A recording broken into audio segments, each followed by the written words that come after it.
You're listening to The Briefing, first broadcast on the 30th of July 2025 on Monocle Radio. The Briefing in association with Addis.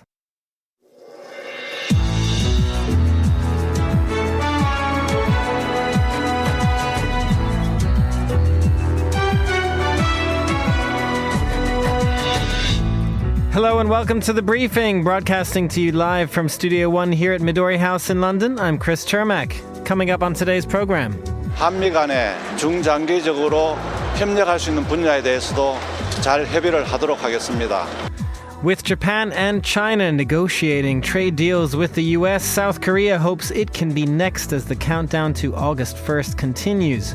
After that, we'll speak with Monocle's editor-in-chief Andrew Tuck about what it means to become a resident in a new city. We'll have the latest headlines from the worlds of business and aviation. And finally, does the size of holes matter? The Swiss think it does, but why do the Austrians disagree? I'll have more on that later. Desiree Bandley in Zurich there, the Swiss-Austrian battle over the rights to produce Emmentaler cheese at whatever size hole you like is on. We'll have it out live on air. All that right here on The Briefing with me, Chris Chermak.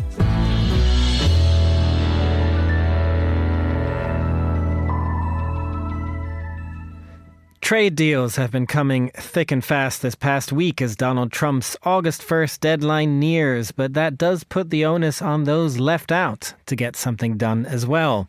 South Korea is conducting this week urgent trade negotiations with the US, hoping to avoid a 25% tariff.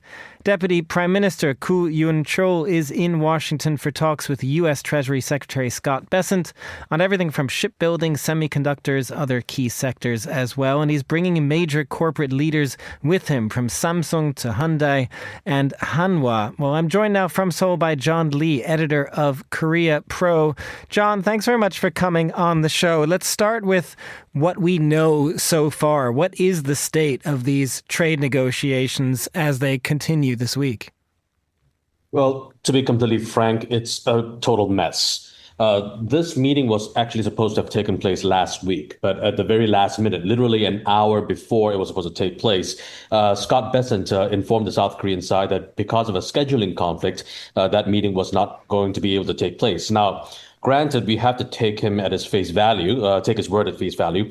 But that has not stopped a lot of speculation going on behind closed doors within Seoul that this might be a power move by Washington, trying to add more pressure to South Korea, trying to compress the time that Seoul has to negotiate with the United States. And is that something that South Korea is responding to? I mean, aside from the power move by Scott Bessent, they've been quite open about the fact that they want Korea to basically produce their best deal this week. How is South Korea going about that? Well, it's been a bit of a mixed bag. So yes, South Korea does want to have this negotiation, and they have been making a lot of moves. For instance, according to inside sources, the South Korean government is saying that it wants to invest $100 billion in the U.S. and also take part in this Alaskan liquefied natural gas pipeline deal. And so these are the sort of, and also to cooperate with the United States in regards to shipbuilding. So these are the things that the United States wants to hear. But at the same time, the South Korean government has also reportedly drawn rather hard red lines on certain things which the U.S. wants, but South Korea is not willing to budge on. And those include, for instance, agriculture. Now, you might be aware of this, but when Japan got its tariffs reduced from 25 to 15%, one of the concessions that the Japanese made was to import U.S. rice, something that Japan had not been willing to do in the past. And this is one area where South Korea is saying that it will not concede on. And so because South Korea is saying that it will not concede in agriculture, which has long been a sticking point with the United States, that reduces the amount of maneuverability that the South Korean government will have in its negotiations with the U.S. Well, and they are trying to play to Donald Trump's positive side. I understand you did mention shipbuilding there. There is an initiative specifically called Make American Shipbuilding Great Again. MASCA, tell us about that and kind of what that shows about South Korea's negotiating strategy here. It really rolls off the tongue quite nicely, doesn't it? Well, the entire shipbuilding, that MASCA, that name notwithstanding, there is no actual MASCA policy Right now, all there is going on right now is ad hoc negotiations. The United States wants to expand its naval fleets, not just its military navy, but of course, but its civilian naval vessels as well, because of the Arctic melting and everything. And so this is one area where the Trump administration has keenly been interested in regards to cooperation with South Korea. And so from Seoul's perspective, because this is the one real big trump card that it has, this is the one area where South Korea is hoping that it will be able to persuade the United States to say, because this is the one area that South Korea can truly help the United States. And when it comes to shipbuilding, the United States really doesn't have many partners that can truly boost the shipbuilding capabilities. South Korea is hoping that this one thing will be able to persuade the United States to see things their way. But the Trump administration really wants to show the rest of the world that it needs to come to Washington fast and make proper deals. Now, regarding the $100 billion investments that I mentioned earlier, this might not be sufficient in convincing the United States to lower tariffs for South Korea, because Japan and the European Union had their tariffs reduced to 15%. But the big thing that Japan and the European Union promised was Japan promised $550 billion, and the European Union pledged $600 billion. So although $100 billion is not exactly small change, it pales in comparison to what the Japanese and the Europeans have pledged. And so because of how transactional the Trump administration has been, it might look at this figure and say, it's really not enough. And so that's the big worry for South Korea. Sure, South Korea might still be able to use shipbuilding as a leverage to have tariffs reduced. But the big question is, will South Korea be given the same parity as with the Japanese and the Europeans? Because if South Korea does get a tariff reduction, but it's not down to 15%, but somewhere higher, that will still be considered as a huge loss for the Lee administration. Just finally and quickly then, if this deal does not go through, or as you say, even if they get a deal, it is worse than the terms that Japan has, say, the European Union has, even China has a framework deal, although they're again negotiating now on the specifics of that. What would it mean for South Korea if it is in a worse negotiation position? How would it brace for that? Well, it would not be the end of the world. The Trump administration has also just said today that these trade negotiations will proceed even after August 1st.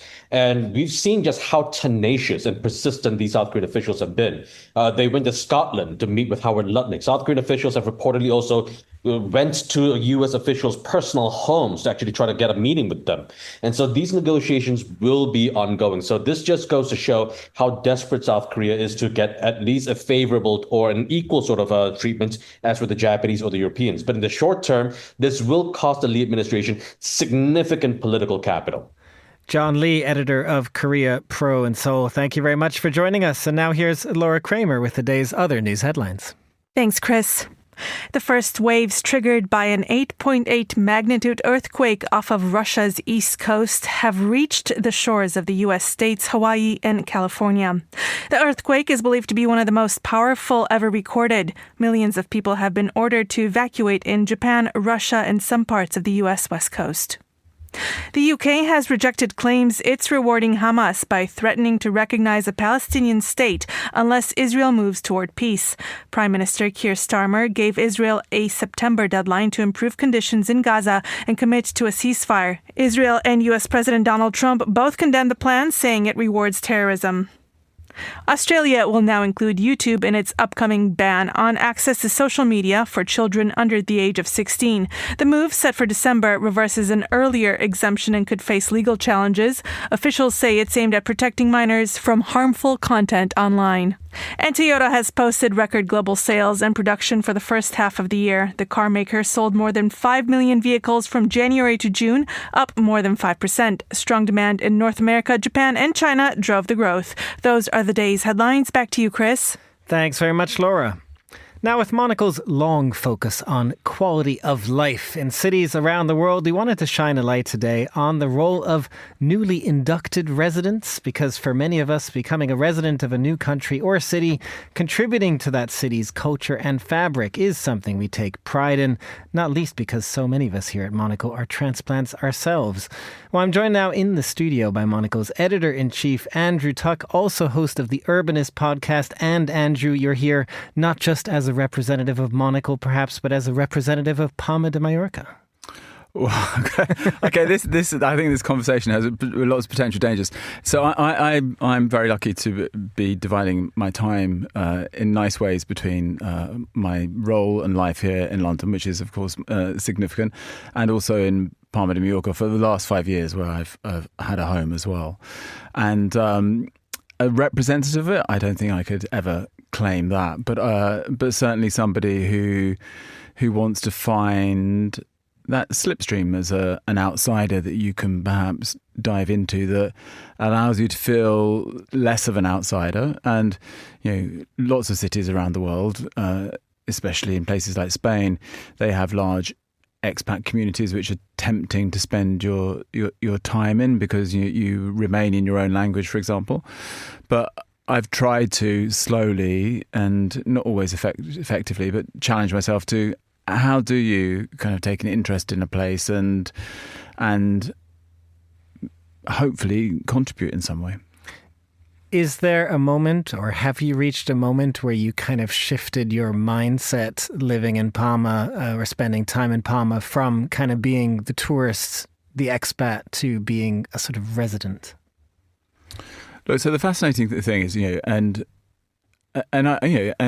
this is me speaking from a real advantage point of privilege. I know that, but the fact is that when you move to another place, when you're a bit of an outsider, there are layers and layers and layers that in truth, if you spend every day there studying, learning, trying to contribute, you may never peel away. You'll never be a pure Mallorquin, because Mallorquins are Catalans, foremost, and the majority speak in villages, and for example, many would speak Catalan only during the day. They don't revert to Spanish. I'm learning Spanish. There are 2 languages recognised in Mallorca, and then there's a dialect. There's a Mallorquin dialect. So even in the language, you will always remain a bit of an outsider. But how do you, like anybody, when you move to a place, how do you accept that, acknowledge that, and move on? So the breakthroughs for me, for example, I'll be there, of course, at the weekend, and on Saturday I'm going out with my neighbours who are Mallorquin, and we're having an evening together, and they are friends, and they have helped me navigate my life there in interesting ways. And many of the people who are our best friends are locals. One of the funny things is when you're a journalist, that you get used to talking to people, and you get used to asking questions and trying to find out more. So again, the other thing that's made me feel a little bit more connected is separate to my work here. I have an account which is just about Mallorca, about design and architecture, and it forces me, because I'm intrigued by it, to when I go to a town to chat to people about architecture and design, and that's been a little bit of my kind of slipway into being there. So the last thing is I've been honoured to have an interview in the Ultima Hora, the local newspaper, about not so much about Monocle, but more about this funny Instagram account.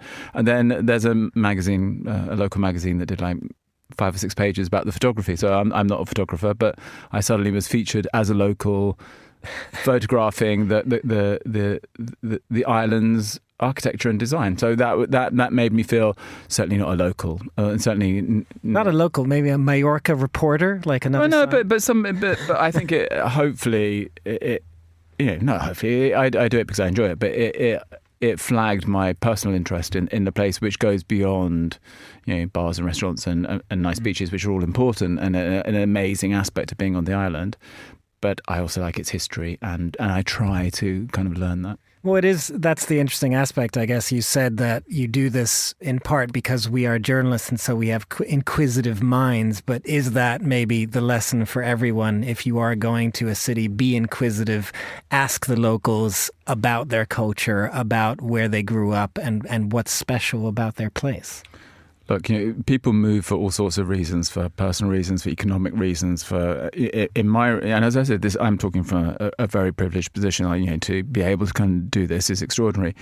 But for people in my kind of shoes, I would say the things are take an interest, if you know, and try and push beyond your comfort zones where you can. Tread lightly. You know, there are lots of people having different lives around you in a city, and don't come as the outsider, you know, flag waving about all the things that are cool about you. Listen to them and find out what goes on. And I think also that, you know, it's like having, you know, taking on a garden or something. It's like the most important thing is to watch the seasons come and go, because in somewhere like Mallorca, like, people come all summer, and there's a version of Mallorca that people know from the heat and the Mediterranean sunshine and the things that we associate with island life in the Balearics. But actually there's a winter version of Mallorca, of Palma, of the villages, which is just as extraordinary, and actually, with fewer people around, is more evocative of the place and what it represents. So, yeah, my watchword is shut up. You know. let other people tell their stories, as we do here on the radio, and hopefully, inch by inch, find a way to, you know, to contribute to. Be part of a society there. Shut up and listen, I suppose, is the way to live. I need that T-shirt, don't I? Because I'm not sure I honour those words here in London so much. But anyway, I'll get the T-shirt, I promise. Just very finally, Andrew, just because we do have our quality of life focus here, I know that we're working towards our next quality of life conference in Barcelona. How's the planning going? It's going very well. If you look at our website, monocle.com, you'll see now most of the speakers have been revealed. And I think it's an extraordinary lineup of people who are interested in city making, quality of life, health, design, architecture, and a good touch of Catalonia, a good touch of Barcelona, because that's obviously our host, and stretching into other regions of both Spain and Europe and beyond. And I'm really excited that it's going to talk about everything from how design can give dignity to older people through the simple prism of the walking stick. And we're going to have a leading government minister from the UAE with us, a woman who we've got to know, Noura Al-Kabi, who is a fascinating storyteller, but also just great at explaining how diplomacy and soft power can bridge the divides between people, whether that's a city level or a village level on a Balearic island, or at the level of government leaders. Well, do check out Monocle's website for more on the quality of life in Barcelona lineup. Andrew Tuck, Monocle's editor-in-chief, thank you very much for joining us. You're listening to The Briefing on Monocle Radio.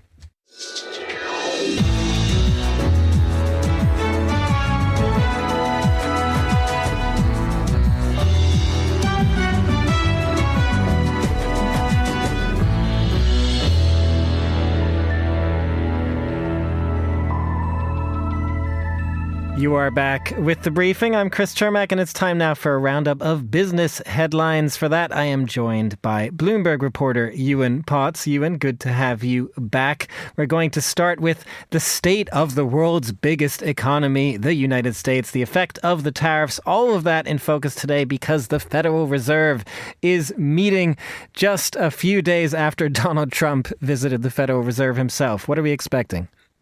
Yeah, that was quite the spectacle, wasn't it? It is Federal Reserve Day today, Chris, and I know you'll be very excited by that. Chair Jay Powell and his committee are weighing what to do with US interest rates. Now, we know what President Trump wants them to do. He has called repeatedly for rate cuts. In fact, he's called for as much as a whole percentage point to be taken off US interest rates. It's one of his favourite subjects for a tweet or a Truth Social or whatever. But it looks like the president's going to have to console himself with an extra large Diet Coke. Investors pretty certain that the Federal Reserve is going to ignore President Trump and leave rates on hold. That'll keep them at 4.25 to 4.5%.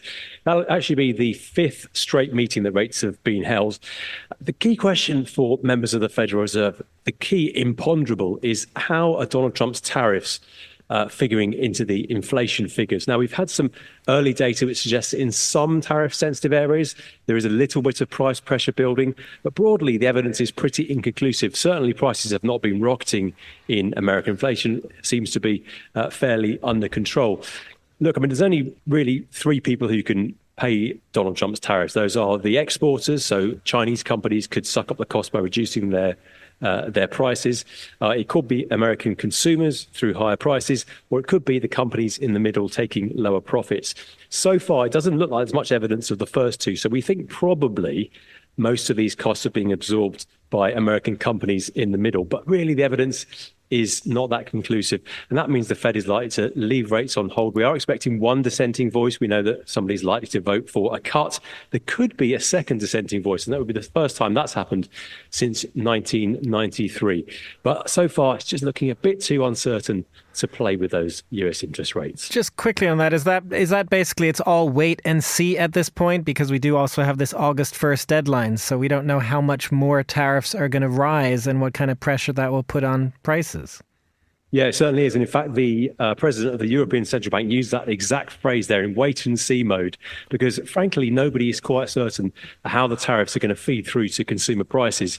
And the Fed certainly don't know either. And as you say, we also have that August 1st deadline. And really what's happening with that and all the countries which haven't got trade deals is another imponderable, something else we don't know. So lots of interesting stuff to watch over the next couple of weeks. Well, you mentioned the European Central Bank, and staying with the economic situation on this side of the Atlantic, there's been a mixed bag of data from the Eurozone. Those are those 20 European countries that share a single currency. Yeah, overall, the euro area managed to eke out GDP growth of 0.1% in the second quarter. That's the spring quarter. Not exactly a stellar performance, but there was quite a lot of variation within the 20 countries which make up the euro area. France surprised to the upside. They managed to get 0.3% growth in the second quarter. But it was tinged with some ominous signs. It was mostly driven by companies building inventory, weak demand domestically, and there was also a drag from trade as well. But the sun is definitely shining in Spain. It managed to eke out, or managed to gain 0.7% economic growth over the quarter. So a pretty decent performance from Spain. But unfortunately, the picture in the biggest economy, Germany, well, the bad news keeps on coming from Germany. Contraction in the latest quarter. And we also had separately some interesting stats from the German number crunchers. They've been revising their GDP estimates for the last couple of years, and it is not looking pretty. During 2023 and 2024, Germany's economy actually shrank under the new stats in 6 quarters out of 7, only interrupted by a quarter of zero growth. So the upshot of all of that is that Germany is actually in a technical recession in both 2023 and in 2024. So the economic picture not looking at all good in the biggest economy in Europe. We'll have more on that, I'm sure, going forward. Germany not looking very good at the moment. Ewan Potts of Bloomberg, thank you for joining us. You're listening to The Briefing on Monocle Radio.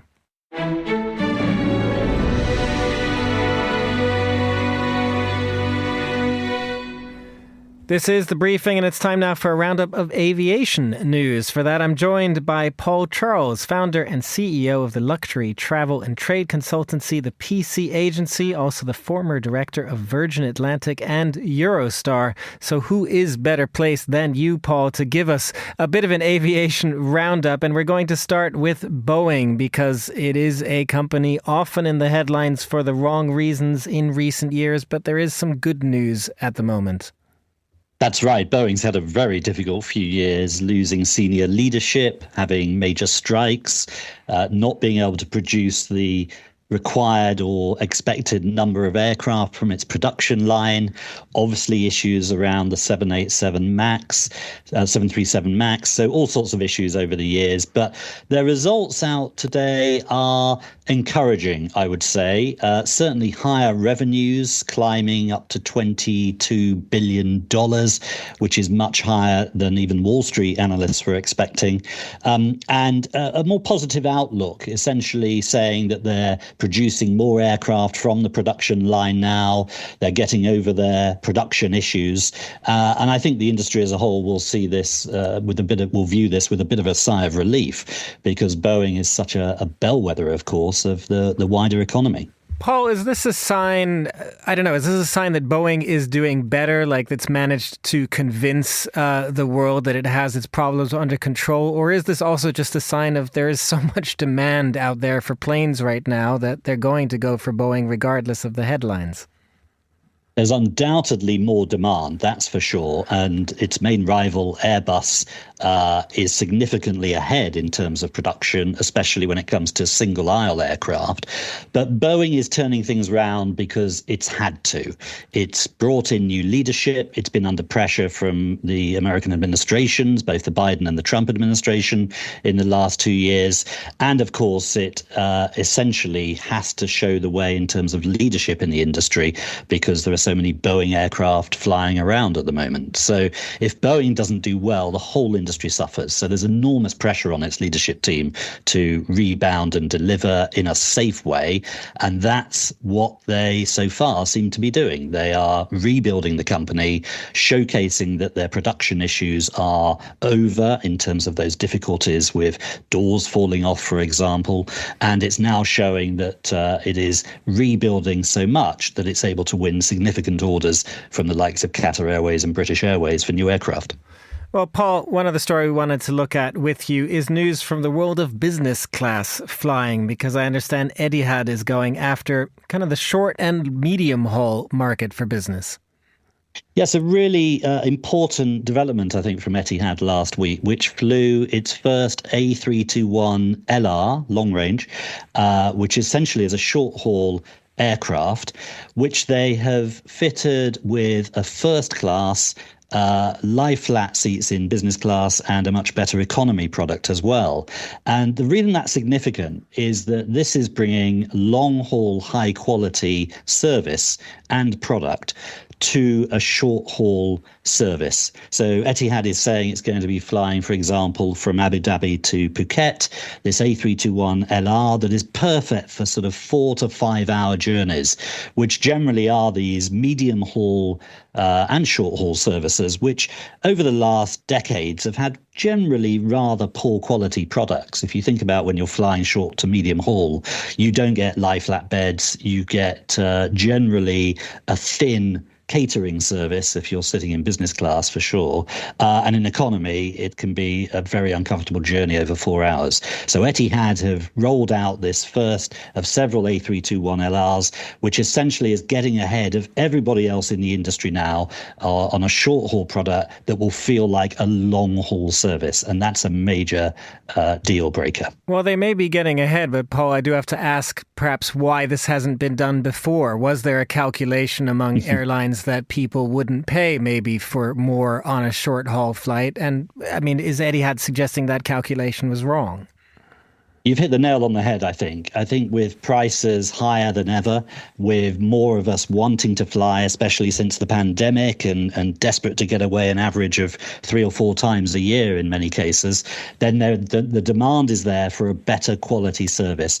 And don't forget, carriers like Etihad are facing competition from new entrants, such as Riyadh Air, for example, who are determined to also try and improve that short haul to medium haul service. So Etihad are getting ahead of the competition and saying this is the new battleground for us, and they're determined to make a success of it. Paul Charles of the PC Agency, thank you very much for joining us. This is The Briefing.